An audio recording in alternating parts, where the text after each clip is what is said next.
रामकृष्ण हरी माऊली. पुण्यावरून इंस्टावरती सकाळी कॉल आला मला. म्हटले भाऊ, सुनील भाऊ बोलतो, थोडा तुमच्याकडे वेळ आहे का? माऊली दादा. म्हटलं बोला ना, आहे वेळ.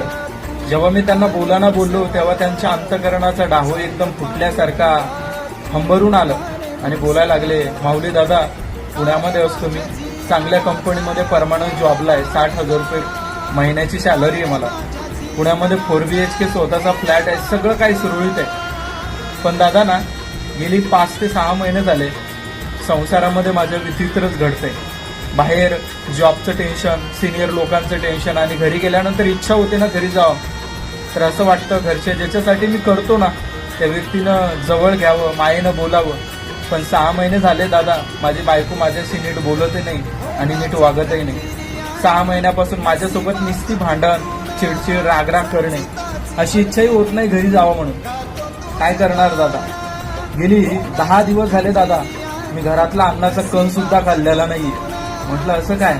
म्हटलं मी जेव्हा घरी येतो ना काम करून, माझ्या घरी येण्या अगोदरच माझी बायको 2 मुली पुरतं आणि तिच्या पुरतं जेवण बनवून स्वतः जेवून घेते आणि मी आल्यानंतर घरी मोबाईल बघत बसते. मी जर विचारलं जेवणाचं दादा, तर विचारते बनवून खा ना तू, नाहीतर बाहेरून पार्सल मागव. दादा, अंतःकरण भरून येतो. 10 दिवस झाले पोटामध्ये अन्नाचा कण नाही. असं वाटतं ना कुठेतरी स्वतःचा जीव द्यावा. 3 वेळा जीव देण्याचा विचार केला दादा, पण जेव्हाही जीव देण्याचा विचार येतो ना, तेव्हा सोन्यासारख्या देवानं दिलेल्या 2 मुलीचा चेहरा आठवतो. असं वाटतं ना, मी जर आज चुकीचं पाऊल उचललं ना, तर उद्या माझ्या सोन्यासारख्या लेकरांचा वनवासच होईल दादा. म्हणून हा विचार येत नाही.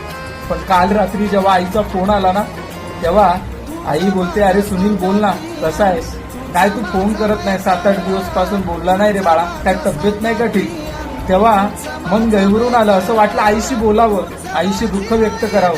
पण मनात परत विचार आला, आता आईचं वय उतरतंय, माझं जर दुःख सांगितलं ना आईला, तर तिला झेपणार नाही. खरं तर ना, या जगात आई सगळं दुःख सहन करू शकते, पण आपल्या स्वतःच्या पोटच्या मुलाचं संसारातलं दुःख, तो असलेला त्रास ती कधीच सहन करू शकत नाही. अहो, जेव्हा मुलगा लहान असतो ना, तेव्हा खेळायला बाहेर जातो, तेव्हा त्याला कुणी मारलं, त्याला लागलं, तर तो सगळे शब्द आईला येऊन सांगतो, मला हा बोलला. पण जेव्हा त्याच मुलाचं रूपांतर पुरुषात होतं ना, तेव्हा तो पुरुष त्याच्या संसारातलं हर एक दुःख आपल्या आईपासून लपवतो. कारण त्याला वाटतं, जर मी तिला सांगितलं ना, तर तिचं वय उतरतं, वय माझ्या दुःखानंच ती हरून जाईल. दादा, लय वाईट वाटतो. असं वाटतं की कुठल्या जन्माचं पाप असेल माझं. खरंच काय पुरुषाची चुकी आहे होत्या? खरंच काय निर्दयी स्त्री भेटली असेल त्याला. मी तर त्यांना हे पण विचारलं